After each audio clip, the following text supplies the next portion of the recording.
les marchés financiers avec IG Markets, CFD Trading. Bonjour, c'est Gilles du site boursicoté.com. Voici l'analyse technique du CAC 40 pour cette journée du vendredi 28 septembre 2012. Avec donc cette très forte séance de baisse, puisqu'après une ouverture pourtant sur un gap haussier à 3455 points, nous avons marqué un plus haut à 3459,58, un plus bas à 3354,82 qui a été le point de clôture de cette grosse séance baissière, puisqu'avec 2,46%, le CAC 40 perd 84,50 points par rapport au cours d'hier. C'est donc une grosse séance de baisse, grosse séance qui invalide totalement le harami. Alors je vous avais indiqué qu'il faudrait arriver au moins valider donc parce qu'on était quand même bien parti, on est ouvert sur un gap haussier, mais pour valider, il fallait venir ici au contact de cette zone, 3480-90 points. J'avais donné 3490 points comme objectif pour valider ici ce harami, mais l'objectif n'a pas été atteint. Vous voyez qu'on est bien resté ici sous les 61,8% qui ont fait office de résistance ici. Alors c'est intéressant puisqu'on a oscillé ici entre les 61,8% et la résistance qui était déjà identifiée, puisque vous voyez que nous avons fait, je le rappelle, ce plus haut à 3459,48 et donc c'est quasiment à un demi pips près la valeur de cette résistance. Suite à cela, nous sommes venus ici au contact des 3416 et puis la cassure s'est effectuée. Nous avons aussi cassé les 3372,8 qui correspondent donc à la base du retracement. Je vous avais dit que depuis qu'on avait cassé ici cette zone des 61,8, statistiquement c'était cet objectif qui était en point de mire, et en absence d'invalidation ici par cassure de cette résistance, l'objectif a été atteint et même dépassé aujourd'hui. On est donc dans une phase de continuité baissière du point de vue de cette tendance. Du point de vue des indicateurs, donc le RSI continue à garder cette orientation baissière. On se rapproche tout doucement de la zone de survente. Le stochastique, lui, est toujours sur un signal qui finalement était très dynamique. On a bien ici capté au mi-septembre le point de départ de cette tendance qui finalement a été jusqu'au bout, était très peu dynamique au début et puis ensuite il s'est amplifié, et donc le stochastique qui nous donne un bon signal, puisqu'on avait un stochastique, on le voit, qui se croise quasiment ici sur le plus haut, et donc pour une fois cet indicateur qui donne souvent de faux signaux, qui est très sensible, nous a donné un signal parfait, puisque au niveau du timing il est arrivé d'une manière très correcte.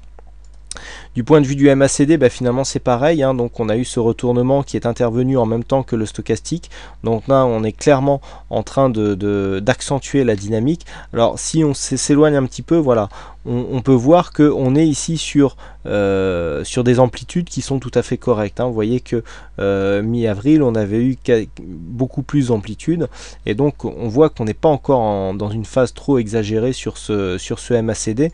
On parlera d'exagération tout à l'heure, et donc au niveau du MACD on est vraiment en pleine dynamique baissière, il n'y a pas de ralentissement, et donc on est toujours dans la tendance. Et puis au niveau des volumes, donc des volumes qui montent un petit peu. Alors je vous indiquais hier que c'était quand même une chose inquiétante, que depuis quelques séances, nous avions donc 7 séances baissières avec des volumes supérieurs à la moyenne, et les 2 séances haussières avec des volumes inférieurs et bien inférieurs. Donc ça s'est confirmé aujourd'hui avec cette séance de baisse ici qui possède des volumes largement supérieurs à la moyenne. Donc on est vraiment ici dans une tendance baissière qui ne donne aucun signal de fragilité, et puis une volatilité. Aujourd'hui on a dépassé les 3% de volatilité intraday, avec cette forte volatilité donc qui est intervenue sur cette séance, donc plus de 3%. Alors en général quand la volatilité remonte, c'est signe que les marchés vont amorcer un cycle de baisse. Alors rappelez-vous, à un moment je vous disais que lorsque l'on arrivait ici sous les 1,5% de volatilité en moyenne, c'est-à-dire c'est ce petit pointillé rouge, c'était souvent dans ces périodes qu'on avait des amorces de fortes baisses. Donc là c'est peut-être un début c'est peut-être tout simplement ce qui nous attend. Alors Bon, pour synthétiser tout ça, on voit bien qu'ici on accélère clairement à la baisse. On était déjà dans une phase baissière qui est en train de s'accélérer. Vous voyez que si on considère que la résistance ici nous donne la dynamique, sous la forme quasiment d'un trend, c'était quasiment un trend que l'on avait. On n'avait rien de trop régulier pour tracer au niveau des supports. Et donc là, on est clairement dans une phase ici où la baisse est en train de s'accélérer. Donc ce qui est inquiétant par contre pour ce qui est de la tendance, c'est que nous avons cassé ici ce point bas significatif. Donc au niveau de la tendance moyen terme, pardon, nous ne sommes plus en phase haussière puisque nous avons un plus bas significatif qui a été cassé.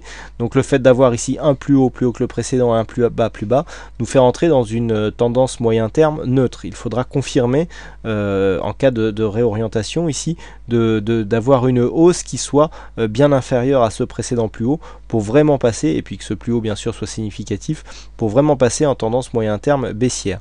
Puis si cette zone ici est un point bas, ou si on vient par exemple sur les 3340 points, on n'aura pas une grosse différence entre les points bas du point de vue moyen terme. Et donc on sera toujours dans une tendance neutre. Donc la tendance moyen terme ici est neutre. Alors on a appliqué les tendances, je vous montre, vu que nous sommes vendredi, la vue hebdomadaire, et ensuite on regarde comment appréhender les prochaines séances. Alors voilà, ça c'est la tendance actuelle. Alors le support, rappelez-vous, on l'avait tracé ici sur ces deux points bas. On n'est pas trop en ligne ici par rapport à ce point bas-ci. Donc là, c'est vraiment indicatif. On ne va pas prendre trop ce support au sérieux. On va voir ici jusqu'où le point bas se dirige pour vraiment repositionner cette zone de support s'il y a besoin. Mais vous voyez qu'on a cassé quand même cette zone de support ici, qui correspond donc aux 3372 sur cette phase de cotation. Alors, cette zone est très importante puisque vous voyez qu'elle correspond vraiment à une zone où on avait une zone de point bas ici, on avait eu une phase de cassure là, vous voyez qu'on avait ouvert sur cette zone, et puis même précédemment, c'était une zone de support qui avait été précédemment résistance. Donc cette zone ici que je vais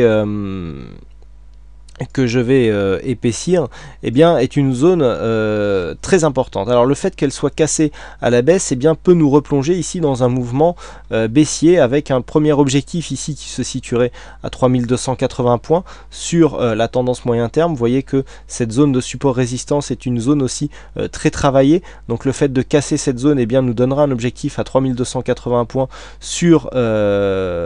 pour la semaine prochaine. Par contre, on est toujours dans l'attente ici de savoir si ce support est bien significatif. Donc pour l'instant, au niveau de la tendance, nous avons donc cette moyenne mobile 20 exponentielle qui se situe justement sur cette zone. Donc on peut très bien voir, vous voyez que du point de vue de la tendance moyen terme, on est ici moyen long terme, on est relativement neutre, puisqu'on a des points hauts quasiment au même endroit, et on a des points bas comme ça qui sont légèrement haussiers. Donc du point de vue de la tendance long terme, on est neutre. Par contre, on voit que du point de vue de la tendance moyen terme, on a une phase ici où on est dans une zone neutre. Donc là, on a clairement eu signal avec un contact ici. On n'a pas rebondi sous cette moyenne mobile 20 exponentielle, puisque ici, on l'a traversé. On est revenu faire un contact avec la bolle supérieure, donc double contact, 1, 2 ici. Ensuite, on revient sur la moyenne mobile 20 exponentielle. Donc tout ça peut aussi s'apparenter à un début de tendance moyen-long terme haussière, puisque on peut très bien avoir, selon les principes du setup que tout le monde connaît, que j'utilise énormément, et bien contact avec la bolle supérieure, retour ici en consolidation sur la moyenne mobile 20 exponentielle, qui pourrait être suivi d'un retour à la hausse. Donc c'est ce qui confirmerait, je dirais, ce support haussier, mais il faut absolument que l'on attende la semaine prochaine pour confirmer ce scénario, et là il est vraiment trop tôt pour le dire, d'autant plus que nous clôturons ici sur le plus bas hebdomadaire, et que c'est plutôt un signe de faiblesse, surtout avec cette cassure ici de cette zone des 3372. Quoi qu'il en soit, nous avons ici une zone de résistance, puisque la moyenne mobile 50 ici est juste en soutien, très proche de la moyenne mobile 20 exponentielle. On était à 3260 cette semaine. Donc là pour l'instant on a des zones de moyenne mobile, alors ce ne sont pas les moyennes mobiles qui créent des résistances ou des supports, mais tout simplement c'est des valeurs indicatives que beaucoup d'investisseurs utilisent, et donc en général elles provoquent certains mouvements. Donc il faudra voir la semaine prochaine, et ce dès l'ouverture, si cette zone ici de moyenne mobile 20 exponentielle tient, auquel cas on pourrait très bien avoir un rebond technique. Par contre une cassure directe, voire un gap baissier, eh bien, nous donnera un objectif immédiat à 3282 points, puisque c'est le support suivant, et en cas de cassure, en cas d'accélération, ici on a un prochain support moyen terme à 3156 points. Donc voilà ici les points clés à retenir sur la vue hebdomadaire pour la tendance moyen terme. Et maintenant on va revenir donc sur la vue journalière pour définir les points significatifs à utiliser dès lundi. Donc dès lundi en fonction de l'ouverture. Donc là on est sur une tendance baissière, donc on va partir d'un point de continuité. Tant que l'on ouvre ici sous les 3372, on est dans une phase de continuité. Alors attention, ici le dernier support à avoir été testé avant l'accélération se situe à 3416. Donc tant que l'on ne remonte pas au-dessus, vous voyez que tant que l'on remonte ici et que l'on revient sur cette zone des 3416, on peut très bien avoir une phase d'overlap, c'est-à-dire un support qui devient résistance. Alors première zone ici, si on ouvre sous 3372, on est dans une phase de continuité très dynamique qui pourrait nous emmener très bas. Ce n'est pas mon scénario favori, je pense à un rebond technique dès lundi que je confirmerai avec la vue du graphe secondaire où nous avons une forte phase d'exagération sur cette clôture. Donc personnellement je préconise ici un retour, et donc la zone test sera ici la zone des 3416. Donc personnellement, je privilégie un rebond technique, et ensuite on observe sur cette zone le comportement des cours pour voir si on casse, et auquel cas on ralentit un petit peu sur cette dynamique baissière, ou alors si on reste ici et puis qu'on voit qu'on plafonne et que cette zone est bien devenue une résistance, et bien c'est que nous sommes dans un schéma de continuité baissière. Bien sûr, une ouverture sous cette zone et tout ici nous place dans une phase de continuité du mouvement direct, avec une phase de retour qui interviendrait peut-être plus tard. En cas de cassure, peu probable à mon sens, des 3416, enfin bon, il faut voir ce qui se passe durant le week-end, eh bien on aurait une amélioration de la situation avec un retour ici prévu sous les 3460 qui viendrait mettre un petit peu un terme à cette dynamique très court terme très baissière. Voilà, donc les points à surveiller pour lundi seront 3372 et ici 3416, sachant que la tendance reste largement orientée à la baisse. Et donc comme je vous l'avais promis, voilà, là nous avons des phases, des bandes d'exagération ici que nous sommes en train de dépasser. Alors on est un peu dans la même phase que ce que nous avions mercredi, mais vous voyez que le rebond a été très faible, c'est-à-dire que là on était sorti quasiment au point d'entrée. Donc là, eh bien on est dans la même configuration. La bougie a été plus grande, on a ici une zone de résistance qui se situera aux alentours des 3410 points, puisque c'est la moitié de la bougie, donc on peut le calculer tout de suite. Alors on a un plus bas à 3354 et un plus haut à 3459, donc on a 105 points, donc ça fait 52 points par rapport au plus haut, et donc on est à 3406, donc 3406 c'était à peu près la zone que je vous montrais. Voilà, on a cette zone ici qui correspond un peu comme celle que nous avions eu ici sur ce précédent Morobozu, et bien qui correspond à une zone de résistance sur laquelle les cours pourraient revenir, et donc qui correspondra à la sortie de phase d'exagération. Alors la phase d'exagération qui sera encore plus basse lundi, et donc on devrait avoir des points de sortie quasiment sur 3380 qui était le début de l'entrée en zone d'exagération. Donc voilà, ça ce sont des calculs de probabilité. On oscille autour des 75-80% sur les probabilités de retour des cours donc en rebond technique. Mais attention, comme je vous l'avais indiqué, et notamment sur une précédente analyse Forex, eh bien il y a des fois où le drawdown est énorme, donc comme toute position contrarienne, on évite de trop s'exposer sur ce genre de phase technique. Voilà ce que l'on peut dire donc sur cette analyse technique un peu plus longue que d'habitude, hein. On a énormément d'éléments techniques aujourd'hui. Alors aujourd'hui c'est aussi un grand jour puisque nous avons notre premier gagnant mensuel au fixing et donc qui a gagné le fixing du jour, donc c'est Nico. Et donc comme promis, eh bien Nico gagnera une formation d'une durée de 30 minutes, d'une valeur de 40 euros.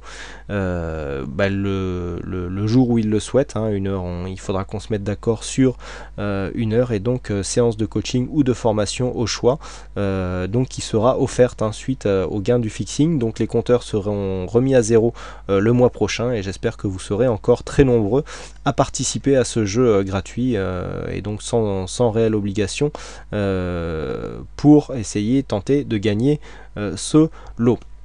Voilà, écoutez, il ne me reste plus qu'à vous souhaiter à toutes et à tous un très bon week-end, bonne chance dans vos trades futurs, et je vous donne rendez-vous dès la semaine prochaine pour d'autres analyses techniques en vidéo. Bonsoir à tous. Les marchés financiers avec IJ Markets, CFD Trading.